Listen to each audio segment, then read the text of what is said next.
नाशिकच्या देवळली कॅम्प येथे गवळीवाडा हडोळा मरीमाता मित्रमंडळ सरकार फाउंडेशन तसेच डॉक्टर बाबासाहेब आंबेडकर जयंती उत्सव समितीच्या वतीने सामाजिक कार्यकर्ते तेजस बुंदेल यांच्या संकल्पनेतून त्यांच्या पुढाकाराने देवळली कॅम्प तसेच पंचक्रोशीतील गावकऱ्यांसाठी संपूर्ण शरीराचे आरोग्याचे तपासणी शिबिराचे आयोजन करण्यात आले होते।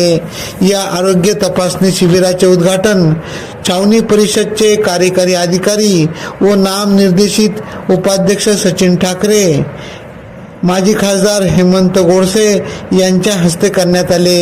यावेळी कार्यकारी अधिकारी मनी त्रिपाठी, सामाजिक कार्यकर्ते social worker Tejas Bundel, doctor Chetan Salve, doctor Priyanka Salve, doctor Yogesh Kayande, doctor Jitendra Kondilkar यांनी टीमसह नागरिकांची आरोग्य तपासणी केली।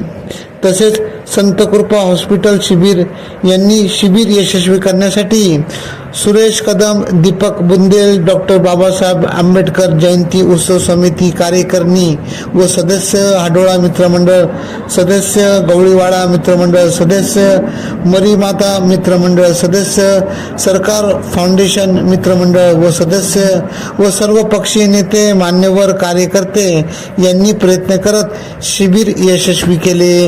AKP न्यूज साठी उपसंपादक शौकत अली काझी, देवळली कॅम्प, नाशिक।